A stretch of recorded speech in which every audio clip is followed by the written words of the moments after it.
दोस्तों यह बात 2010 की है, जब मेरे गांव का एक लड़का जिसका नाम दीपक था वो दिल्ली से काम करके घर लौटा था। दीपक साधारण परिवार का एक लड़का था जिसके पिताजी एक साधारण किसान थे।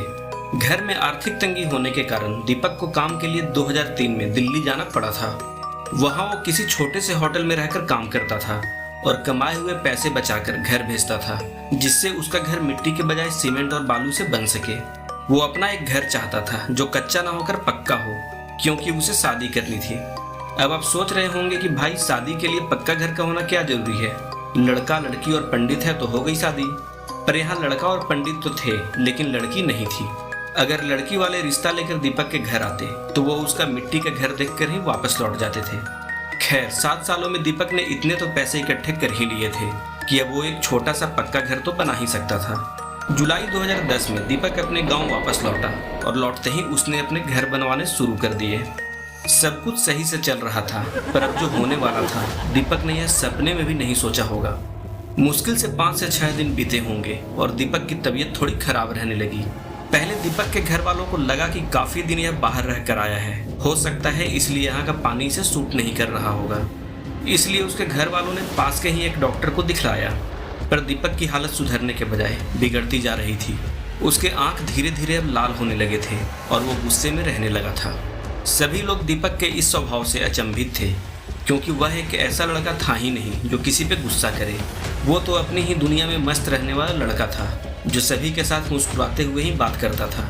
गुस्सा और झगड़ा करते तो उसे किसी ने मुश्किल से ही देखा होगा, पर वर्तमान समय में वह अपने स्वभाव के बिल्कुल विपरीत हो चुका था। गुस्से से आंखें लाल और झगड़ा तो उसके लिए कॉमन बात हो चुकी थी। धीरे धीरे उसके हालत और बिगड़ते ही चले गए। यह सब देख दीपक के पिताजी ने किसी बड़े डॉक्टर के पास जाने को सोचा, और सोचते भी क्यों ना, आखिर दीपक उनके घर का इकलौता बेटा जो था। खैर वो लोग शहर के एक बड़े डॉक्टर के पास गए और बहुत सारी चेकअप होने के बाद डॉक्टर ने दवाई लिख दिया।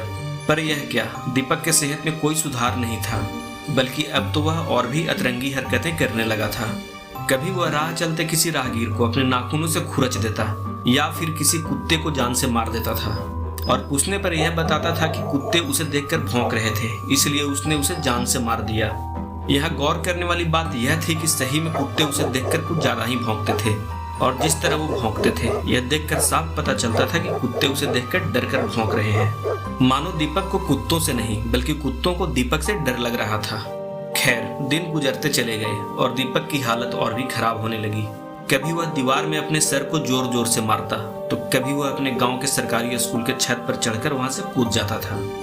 हद तो तब हो गई जब एक रात 11 बजे के आसपास वह अपने घर से चुपके से निकलकर गांव के एक तालाब की तरफ चला गया। तालाब के बगल वाले खेत में कुछ किसान तालाब के पानी से सिंचाई का काम कर रहे थे। अचानक से उन किसानों को ऐसा लगा कि कोई उस तालाब में कूदा है। काफी जोर की आवाज हुई। किसान तालाब की तरफ दौड़े और जब उन्होंने टॉर्च जलाकर देखा तो दीपक का शरीर उस तालाब के पानी के ऊपर तैर रहा था। ऐसा लग रहा था जैसे दीपक के शरीर में अब जान है ही नहीं। उन किसानों ने उसे तालाब से वापस निकाला और उसे घर लेकर गए। यह सब देख दीपक के घर वाले काफी ज्यादा डर गए और रोने लगे।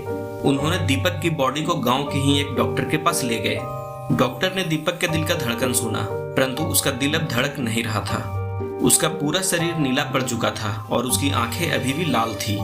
गांव के डॉक्टर को यह बताने में अच्छा नहीं लग रहा था कि दीपक अब इस दुनिया में नहीं रहा, इसलिए उसने उसे सरकारी अस्पताल रेफर कर दिया। कुछ देर बाद वो सरकारी अस्पताल पहुंचे। सरकारी डॉक्टरों ने उसे मृत घोषित कर दिया। यह सुनते ही दीपक के माँ बाप रोने लगे। गांव वालों ने किसी तरह ढाढ़स बंधाया और अंतिम संस्कार के लिए वो घर लाने की तैयारी करने लगे। पर कुछ देर बाद ही दीपक के शरीर में कुछ हरकत हुई, जिसे वहां के एक नर्स ने देखा और डॉक्टर को सूचित किया। जब डॉक्टर ने इस बार दीपक को देखा तो उसकी नब्ज चल रही थी। डॉक्टर को भी यह समझ में नहीं आया कि आखिर यह हुआ कैसे। उसकी बॉडी नीली क्यों थी, उसके आंख लाल क्यों थे। डॉक्टर ने कुछ टेस्ट और दवा लिखकर उसे डिस्चार्ज कर दिया।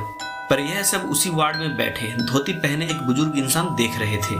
दीपक की लाल आंखें और नीला शरीर को देखकर उन्हें समझ आ गया था कि यह मामला कुछ और ही है। उस बुजुर्ग ने दीपक के माँ बाप को पास के एक शहर में एक ओझा के पास ले जाने के लिए बोला।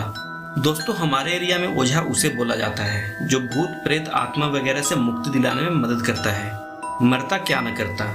दीपक को उस ओझा के पास ले जाया गया।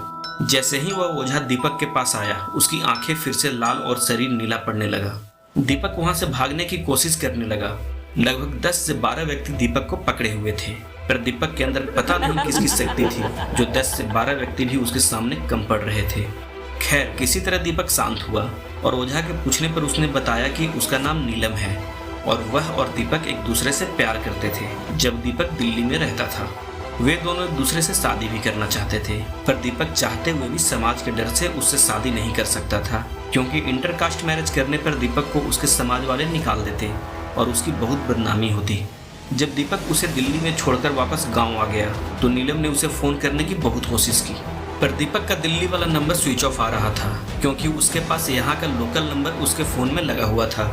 नीलम को यह लगने लगा कि दीपक ने उसके साथ धोखा किया है और इसी के कारण उसने दीपक के गांव आने के 2 दिन बाद खुदकुशी कर ली।